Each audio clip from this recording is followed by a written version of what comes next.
یہ مختصر کہانی میرے پوتے تیمور نے، جس کی عمر 13 سال ہے، اپنے دوست زین علی کی والدہ کے بارے میں سنائی۔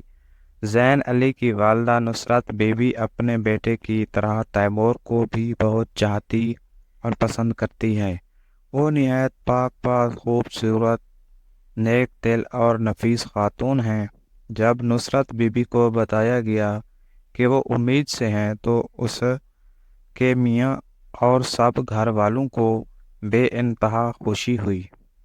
اس خوشی خبری پر سارے گھر میں مسرت کا اظہار کیا گیا۔ نصرت بی بی کے میکے سسرال والوں کی طرف سے پورا دھیان رکھا جا رہا تھا۔ اس کے کھانے پینے، خوراک کا بڑا اہتمام کیا جاتا تھا۔ اسے کسی قسم کے کام کاج کرنے کی اجازت نہ تھی۔ عرصہ بعد اس خاندان میں اولاد کی آمد تھی۔ اسے چھٹا مہینہ تھا کہ اچانک اذیتوں اور مصائب میں جکڑی جا رہی تھی۔ ہر وقت چیخ و پکار، شور شرابہ، اچھل کود، سارے گھر میں دوڑیں لگانا، اپنے ہاتھوں سے چہرے اور جسم کو زخمی کرنا۔ اسے کھانے پینے کا ہوش نہ تھا، کسی کو پہچان نہ رہی تھی۔ یہ کیفیات دن بدن بڑھتی جا رہی تھیں۔ اس کی میاں اور گھر والے بہت پریشان تھے۔ ڈاکٹروں کو دکھایا گیا، وہ باقاعدگی سے تو توجہ سے علاج معالجہ کر رہے تھے، لیکن مرض کی تشخیص نہ ہو رہی تھی۔ نصرت دن بدن کمزور اور ہڈیوں کا ڈھانچہ بنتی جا رہی تھی۔ بتایا جا رہا تھا کہ شاہ جنات کے اثرات میں ہے، ان کا اسیبی سایہ ہے۔ عاملوں سے رجوع کیا گیا، وہ اپنے اپنے مختلف طریقے سے عملیات کے ذریعے عمل کر رہے تھے۔ پھل، تعویذ، گنڈے سب استعمال کیے جا رہے تھے، لیکن سب سے بے فائدہ گھر کا ماحول نہایت درگم حالت میں تھا۔ چھوٹے بڑے سب اہل خانہ اضطراب کی حالت میں تھے۔ کسی نے ان کا بتایا کہ شہر میں ایک عملیات کرنے والے شاہ صاحب ہیں، نہایت نیک سیرت، اعلیٰ تعلیم یافتہ، با شریعت، با عمل بزرگ، با عمر، 80-85 سال ہیں۔ وہ خود بہت بڑے جاگیردار ہیں اور وہ فی سبیل اللہ دم درود کرتے ہیں۔ ان سے رجوع کیا گیا۔ نصرت بی بی کو نہایت بگڑی اور مخدوش حالت میں ان کے پاس لے جایا گیا۔ انہوں نے اس کی حالت زار دیکھی، سب سمجھ گئے۔ اتنا بتایا کہ ان پر جنات کا سایہ ہے، وہ نہایت خطرناک جن کے اثر میں ہیں۔ اگر اس جن کی شیطانی کارستانی سے جان چھڑائی جائے تو بی بی ٹھیک ہو سکتی ہیں۔ نصرت بی بی کو اس مصیبت سے چھٹکارا دلانے پر پوری توجہ دی گئی۔ دوران عملیات شاہ صاحب اپنی پونی، جو خود باعمل عاملہ تھیں، ہمیشہ اپنے ساتھ رکھتے تھے۔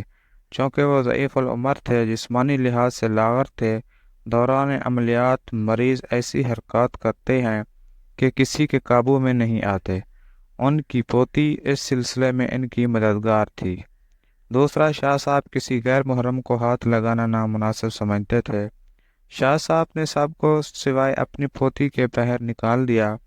تسبیح، سورۃ یاسین، آیت الکرسی اور دیگر عملیات اپنے پاس رکھے۔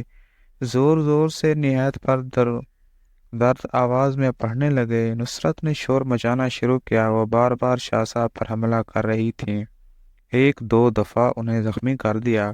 اس موقع پر ان کی پوتی سنبھالا دے رہی تھی۔ کوئی 1.5-2 گھنٹے بعد شاہ صاحب نصرت سے مخاطب ہوئے۔ وہ مخاطب تو نصرت سے تھے، لیکن اس کے ذریعے جن سے بات کر رہے تھے، کیونکہ شیطانی کھیل کھیل رہے ہو۔ اس بی بی نے تمہیں کیا تکلیف دی ہے؟ تم نے کیوں اسے عذاب میں مبتلا کر رکھا ہے؟ اس کی جان چھوڑ دو، ورنہ میں تمہیں نیست و نابود کر دوں گا۔ نصرت اپنی زبان سے جن کے لہجے میں نازیبا الفاظ ادا کر رہی تھی۔ وہ شاہ صاحب کو دھمکیاں دے رہی تھی، اس معاملے میں دخل نہ دو، ورنہ نقصان تمہارا ہوگا۔ اس کو اسی حالت میں چھوڑ دو، میں اسے کبھی ٹھیک نہ ہونے دوں گا۔ شاہ صاحب غصے کی حالت میں اسے دھمکا رہے تھے۔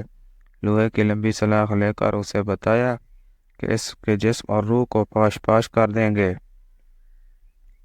ساتھ ہی ساتھ شاہ صاحب اپنے عملیات جاری رکھے ہوئے تھے۔ آخر 2 گھنٹے کی پڑھائی اور باہمی چپکلش کے بعد جن اپنی شکست تسلیم کر لی۔ وہ مغلوب ہو چکا تھا۔ شاہ صاحب کے پڑھے گئے کلمات اور آیات کریمہ نے اس کی شیطانی حرکات کو قید اور جکڑ لیا تھا۔ شاہ صاحب کے استغفار پر جن نے بتایا کہ وہ کووندہ جن کا پوتا ہے۔ کووندہ جن جس نے حضرت نوح علیہ السلام کی کشتی کو دوران طوفان اپنے پاؤں کے انگوٹھے سے روک رکھا تھا، بحکم باری تعالی حضرت نوح علیہ السلام نے اس کو ٹھکانے لگایا تھا۔ نصرت ایک رات اپنے گھر سے باہر کھیتوں کی طرف نکلی، ایک بوہڑ کے درخت کے نیچے گزرتے ہوئے اس کے کھیلتے بچوں کو اپنے پاؤں تلے روندا تھا اور زخمی کر دیا تھا۔ ہم نے ٹھان لیا کہ اسے ہمیشہ عذاب و مصیبت میں گرفتار رکھیں گے۔ شاہ صاحب کے عمل میں ہم بے بس ہیں، توبہ کرتے ہیں، اس بی بی کی جان چھوڑتے ہیں، بس اتنا خیال کریں کہ 10 دن تک مسلسل تازہ بکری کی کلیجی کھاتی رہے اور پھر ان درختوں کی طرف رجوع نہ کرے۔ یہ کہتے ہوئے جن نے اس کی جان چھوڑ دی اور بتدریج اس کے قبضے سے آزاد ہوتی گئی۔ 2-3 دن بعد وہ بالکل تندرست ہو گئی، اپنی پرانی گھریلو زندگی کی طرف لوٹ گئی۔ 4 ماہ بعد اس نے خوبصورت بیٹے کو جنم دیا۔ آج وہ بیٹا زین علی ہے جو تیمور کا مخلص دوست ہے۔ آیت الکرسی، سورۃ یاسین اور نیک پاک کلام کا حصارہ انہیں بچا گیا۔ شاہ صاحب کا شکریہ ادا کیا، انہوں نے یہ سب فی سبیل اللہ اور خدمت خلق کے جذبے کے ملحوظ خاطر کیا، بلکہ یہ پیشکش کی کہ نصرت کے لیے 10 روز تک ان کے گھر سے کلیجی بھیجی جائے گی۔ ایک بات کی وضاحت ضروری ہے کہ آج کی سائنس اور ڈاکٹر جنات کو تسلیم نہیں کرتے، حالانکہ قرآن پاک میں بارہا بتایا گیا ہے کہ پناہ مانگتا ہوں جن و انسان کے شر سے جس پر ایمان لانا واجب ہے۔ دوستو، یہ تھی آج کی سٹوری۔ اگر سٹوری اچھی لگی ہو تو پلیز چینل کو سبسکرائب کر دیں اور ساتھ بیل آئیکن کو بھی دبا دیں تاکہ میں روزانہ نئی پوسٹ جو پیش کروں آپ کو بر وقت تک پہنچتی رہے۔